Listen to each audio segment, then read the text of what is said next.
Hello, welcome once again to Conversations with Veronica. It is my pleasure to have Representative Jay Kaufman with me today, who is a state representative, basically Lexington, but a good piece of Woburn represents. And I've met him on numerous occasions, doing numerous things in Woburn, but I didn't realize how much of Woburn you actually represented. Do you hear from them as much as? Oh, absolutely. Really? Absolutely. Good. And my colleague Jim Dwyer, who represents the rest of Woburn, is a real wonderful partner. The two of us get along extremely well. So I heard politically, we're quite different. Yes, that's exactly. I was with him the other day, and he said, "Tell everybody how wonderful he is, what a gentleman he is, what a pleasure I've had working with him over the years, and we don't always agree." That's right. In fact, I would say we rarely agree on policy matters, but he's just a wonderful guy. And in this business, if you can't disagree with people without being disagreeable, then you wind up in Washington, and that's not a good place to be. And it's respect. Absolutely. As we knew it, as we learned in school, you respect the position and you give the individual the respect. Now, if he's dumb enough to take it away or lose it, that's his fault, right, or her fault. But I'll give it to them first. And over my experience, I would say 9.5 out of 10 I've lucked out. And I've been at the State House when Kavarian bit the dust, Finneran bit the dust, and I didn't have anything to do with it. Well, I don't know. Now we have to start looking. But we just happened to be in house that day, and it's difficult. Politicians don't get a lot of respect. No. And it seems to be going. Are they seeking their own level? Are they trying? You know, over the years, I've been in office now close to 24 years, and I think I've come to believe that we are no better and no worse than the people who elect us. You know, there are some wonderful people there, some not so wonderful people there, some hardworking people, some not so hardworking, some incredibly intelligent people, some considerably less so. And I've often said we get the government we deserve. Well, I think that's right. Pretty much the same. And we have turned into a very apathetic nation, slightly better in Massachusetts than in many places, but we take our government for granted, and then we decide that it's not good enough. And I think you were talking before we started taping about the fact that if you want to change government, you got to get in, either run for office yourself or be very active. And I would say in the 24 years I've been there, there's less and less and less activity.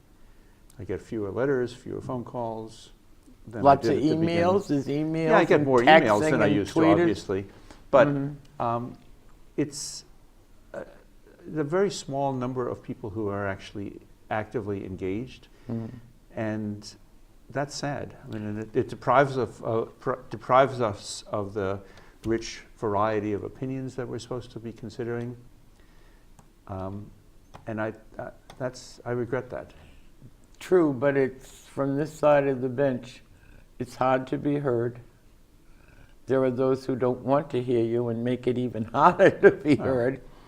But Jim Dwyer and I are not in that category. Not at all. Jim is just a consummate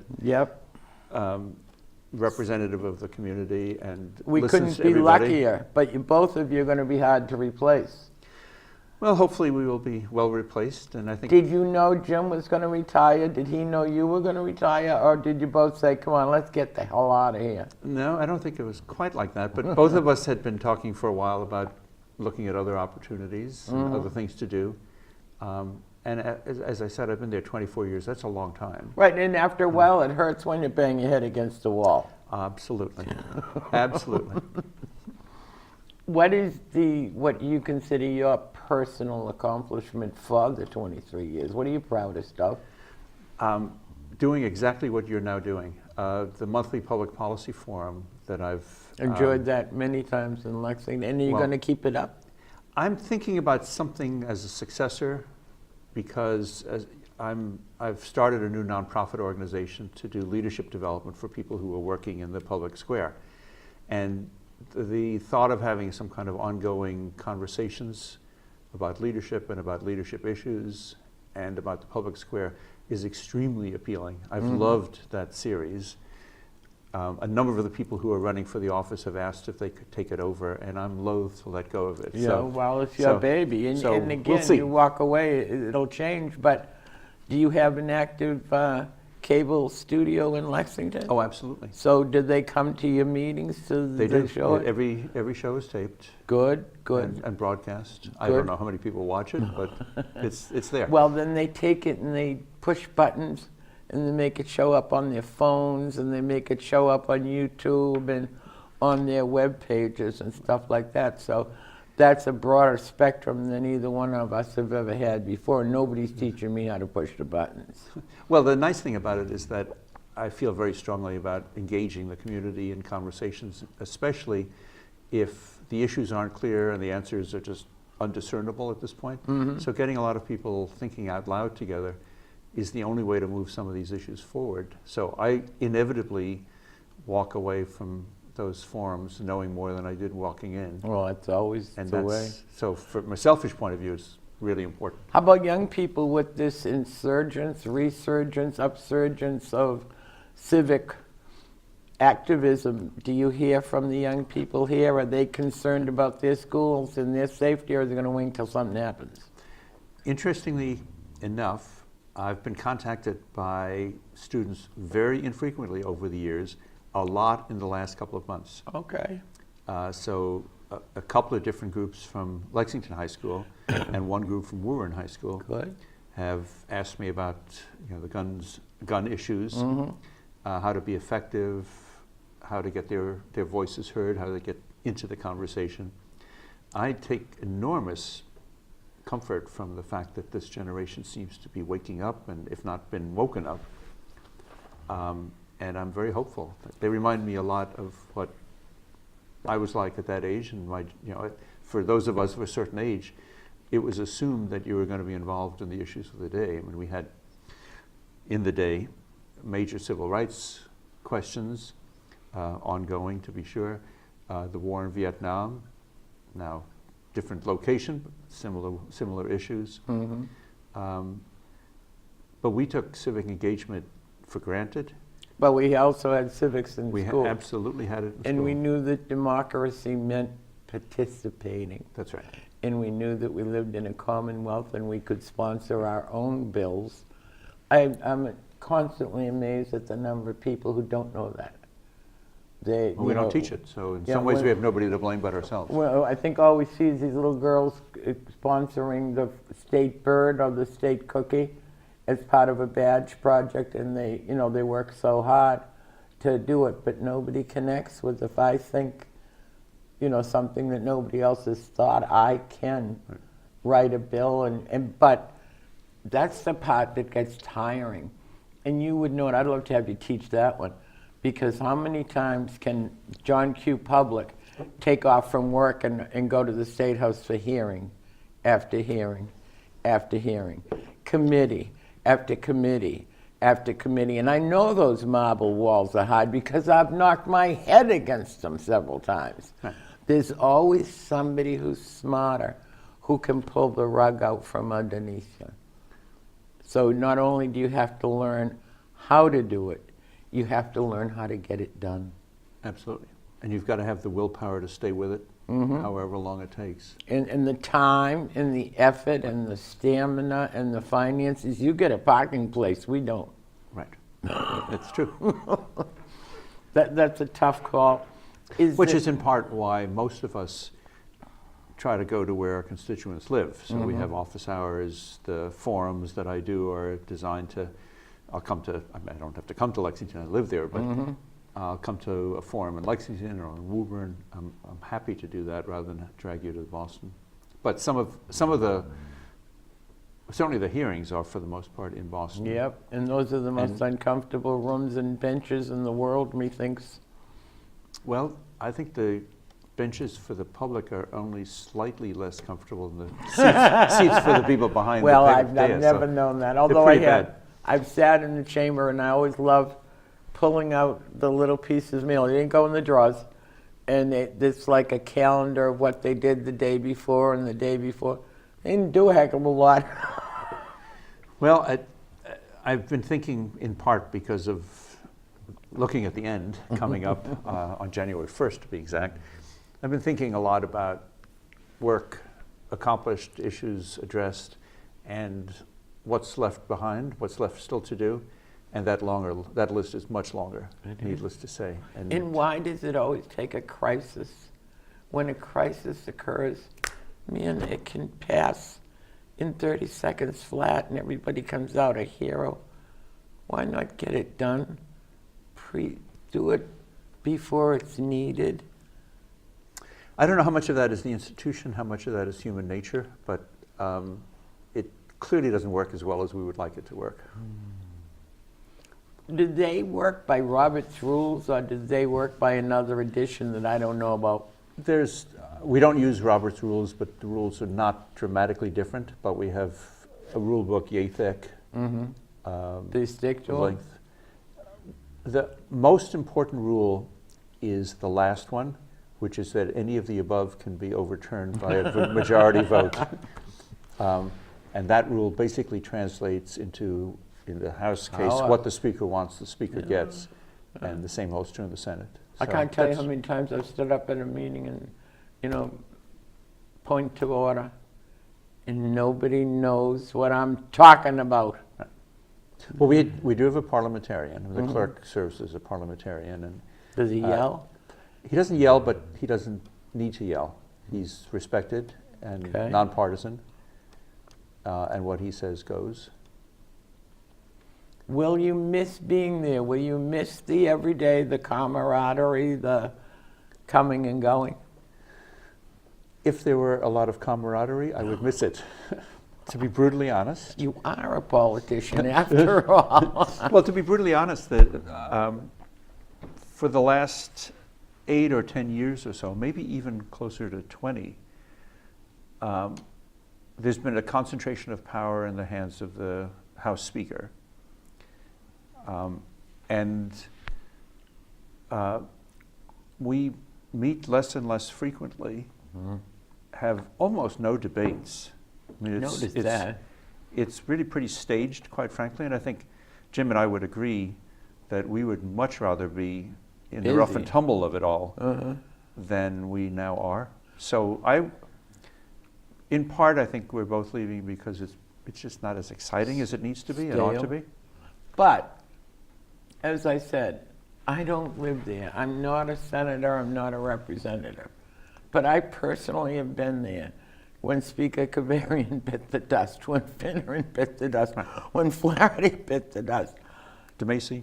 Doesn't anybody else see the pattern that there is too much power in one particular office situation? Or if you don't learn from history, you're bound to repeat it? So I wish I understood better why there hasn't been anything happening to change that. I was part of an ill-fated attempt to do that about 12, 15 years ago. There was a group of us, 17 in number, who were challenging Tom Finneran as the Speaker, and we elected to nominate Byron Rushing as our Speaker candidate, knowing full well that he wasn't going to win, but to try to wake the place up a little bit. The response to that was, there was a two-part response to it. You probably wound up back in the basement without postage privileges. The basement looked up. No, we were definitely punished. We were made to be considered radioactive. For those many years, anything that I wanted to advance, I gave to a colleague to do, because anything with my name on it was... See, that's wrong. Absolutely wrong. But the part of it that I was slower to realize was that was not a very smart move on our part. I mean, I look back on that as acting out more than acting. It was a symbolic act. It wasn't strategic. It wasn't designed to produce a sustainable movement in the direction of change. Would there have been one? We don't know, and we never will. And we would have had to think, it would have been harder to come up with a 2-year plan, let's say, Or alternative. to change the culture. And in part, that's what I'm wanting to do now with this nonprofit organization. I'm wanting to change the way people in the game think of the game. Can I have a list of the names that choose to participate? Well, I'm sure they will be readily available, but what's going to be interesting about that is if I were to try to offer the Speaker or the Senate President, and I would get different responses from the two of them, to do a workshop for their membership. My guess is that the current Speaker would say, no thanks, or he probably wouldn't even answer. So I'm going to have to appeal to the individual members, and in particular the newer members, and invite them to come do a workshop and try to find the money and the support for them. But again, the difference between the political learning and the strategic learning, if it's found out that they're going to wind up in the basement with no postage. That's sad. Figuring out how to turn this corner is going to be very challenging. Sneaky, sign me on.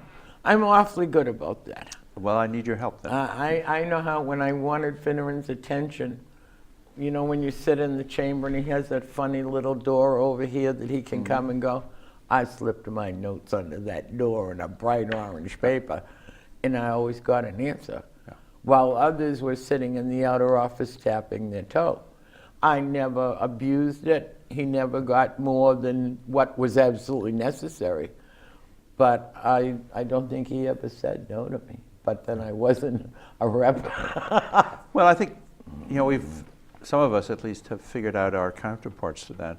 At one point, I absolutely needed to get in there. I just walked in. The door was closed. I opened it and walked in, unbidden and without an appointment. I don't do that frequently. It's not the kind of thing you ought to do frequently. No. But it worked. If it takes too long to get an appointment and you're up against a deadline, you just walk in. Right, which he would have done for you. Absolutely. To you, given the same set of circumstances. Absolutely. So my thank you for being you and giving it a try when it mattered. That's what I wonder. When you get in there and you get surrounded by purportedly minded people, and your constituents say one thing, and you are being swayed and conversed, can you really truly vote for what your constituents want, even if it's not what you want? How do you find that happy ground? You never find happy ground. You're always looking for it. I was under the dome one day, didn't find it there either. No, I think it's a balancing act. It's your own personal sense of what's politically or ethically correct, what you're hearing from your constituents, and it's never all of them. I mean, you're only hearing from a subset, even if you're hearing both sides of the issue, or multiple sides of the issue. There'll always be those that sit on the line. And then there's the reality is that your relationship with your colleagues makes a difference. It matters. And so how many times can you just say, screw you, I'm doing what I want, without they in turn turning their backs on you? Scorecard. Absolutely. So, you know, I think that what I've tried to do is in the areas in which I feel like I've got some either strong feelings or some expertise, I try to share that as much as I can so that people, what you see is what you get. Yes, thank you for that. And then I know the people that I turn to and who I respect to listen on issues, to hear about issues, to learn about stuff that I really don't know enough about, and I kind of follow their lead as it's appropriate. For example, I mean, Jim worked in the probation department for many years before moving into his current position. I don't think there's anybody in the building who knows more about the ins and outs and the realities of what goes on, not in theory, but in reality. Yeah. So when there's an issue involving the probation department, hey, Jim, what do I do? What did you do before you became a rep? I had. Were you born in the seat? I mean, No, you're so young, no. 23 years. I was not born in the seat, and I'm happily planning to not die in the seat. So, I had started an association of 18 colleges and universities to do interdisciplinary environmental education. So I was teaching and doing sort of academic organizing. Got more and more involved in environmental policy areas, and that's what drew me into the That's political how you arena. get it changed. That's where you get it going. Right. Yeah. Will you go back? Well, now I'm interested. I've been very interested since the Finneran years in issues of leadership. Mm-hmm. So I've been studying that. I've been reading everything there is to be read about that, doing some work in the leadership development space, and that's. I'm not specifically going back to the environmental issues, But you'll as teach say, but others now I how want to. to do some leadership Do you issues. think leaders are born or educated to be? So it's not clear that leadership can be taught. It is abundantly clear that it can be learned. Some are better learners than others. Some start off with better instincts, to be sure. There are people who are more comfortable assuming leadership positions than others. In other But- words, they can't keep their mouths shut and they stand That's- up and yell loud. Yeah. Do you want to hear from people who would be interested to join you in your endeavor of the Beacon Leadership Collaborative? Absolutely. You would. Absolutely. I'm at this point, we're just newly incorporated and trying to sort out how to talk about what it is that we do so that people would be drawn to it. So the more I hear about what it means for different people to think about enhancing their leadership skills, the better off we all are. But if somebody has been knocking their head against the wall and doesn't know how to do it, what an opportunity. Especially if I'd like to think so. Yes. Do you have a web page? Yes, it's beaconleadershipcollaborative.org. A lot of words and a lot of letters, but Facebook? not yet. Ooh. I know. Even I know that that's the place to go. And Well- that's the place where the young people are. Right. Or Well, YouTube. I need help. Good Lord. Not me. I'll solicit anybody who wants to help him with technology. I still have a flip phone. You only have, what, 6 or 8 months left? Is there anything you hope to accomplish before they give you the gold watch? And No, I would get- you like to have, what bill would you like to have handed to you and signed on your way So up? I'm not getting a gold watch. I will be getting a straight arm chair, though. So, Oh, how nice. from what I've seen of these chairs, it's not particularly comfortable. But that's okay. It's a chair. Well, you're not supposed to sit in them. I guess not. Well, the main project I've been working on for quite some time now is, the broadest term for it is tax fairness. It's hopefully the Fair Share Amendment to the Constitution, which was slated to be on the ballot this November. Its pet name is the millionaire's tax, so it would provide for a 4% additional tax on income over $1 million in any given year. I want to hasten to add that amounts to only $40,000 for your second million. So my figure is, But they don't want to let it go. well, it's too bad we need it. And the this is- majority of us, if we were given $1 million, we probably would not want to let it go either. But But that's quite a lobbying effort to fight against. and on the other side of it, everybody agrees that our public education system could use some enhancing and some resources. Our roads and bridges and public transit are in pretty lousy shape. Really, I hadn't noticed that. I know. But since it is noticeable, and we've had commissions, committees, you name it, looking at both of these for years, and in each instance, they've come up with the fact that we're about $1 billion short per year in public investments. And if we could just tax the wealthiest among us at a reasonable rate, we can get there. Most people don't know that we have a flat income tax in Massachusetts. Nationally, we have a graduated income tax, and 37 of the states have graduated income tax. We don't. Which means that every time we try to raise money, we have to disproportionately impact people who can least afford it. This is true. We've all seen that happen time and time again. Right. But that's the lobbying effort of the millionaires who got the money. Well, that sadly is true. And it's precisely the sort of big business organizations that are fighting us on this, and they've challenged the initiative petition to change the Constitution in court. The Supreme Judicial Court is destined to rule on this any day now. They may rule against us, in which case we have to start the campaign all over again. I would love to leave office having accomplished this. I will cross my fingers and tweak my nose before we have to end. Judicial reform. Heard an awful lot this week about judicial reform. I mean, you hear it, but again, here's a crisis situation where something awful happened, and this 125 complaints and 25 court appearances by a young person who's habitually bad and shoots a policeman. And now they want judicial reform. Will they still want it in 6 months? Will they be as mad? Where do you start when they have life terms? I don't think life terms is the problem, because I don't think it's the judges. I think it's the laws that they work with or the guidelines they work with.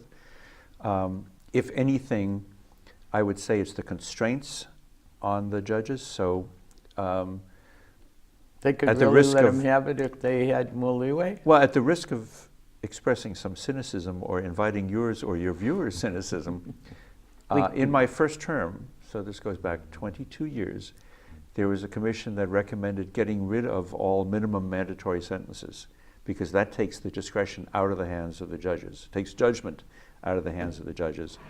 And it's basically a one-size-fits-all approach. It comes out of the lock them up and throw away the key kind of mentality. And it hasn't worked. And that the recommendation to get rid of that is now 22 years old, hasn't happened yet. The bill that just went to the governor gets rid of many of those minimum mandatories. And hopefully we will keep moving in that direction. It's been very frustrating. And needless to say, every one of these incidents that is completely ugly is a reminder of unfinished business. But don't forget it. I do think that the bill that the governor just signed is the best thing I've seen happen in my 24 years, moving us in the direction of greater justice. But that doesn't hit the front page of the paper. It isn't. No, just the bad news does. Yeah, it isn't something, that I will read up on. I wouldn't even know to look for it if you hadn't mentioned it. And that's what I think should make the headlines. I agree. So, it's been a pleasure having you. Thank you for coming. It's been an honor to work with you over the years, and yes, I don't want that to end. So. Well, we'll meet again in June when we honor the teachers, right? Okay, sounds great. Will you come back and tell us how you're doing with Beacon? I would love to. And if you... I would relish that opportunity. If you really show on Arlington Cable, permission-wise, and I will ask, we can show that here. Well, as a matter of fact, I think Woburn Public Media does broadcast the open house, and I think they will, hopefully will continue something after January when I'm out of office. And I know a lot of people don't want to see the meetings in Lexington go to an end because they're non-political. Right. They're very, very instructional, and they're well worth watching, better than anything that's on TV. Well, the next one is tomorrow night. In honor of Earth Day, we're taking a look at climate change. So stay tuned. Excellent. Thank you very much for coming. Veronica, I wish you the best. Thank you, and thank you for doing this. Call me anytime, kid. Will do. I like to worry them. That's Excellent. it. Conversations with Veronica. Bye now.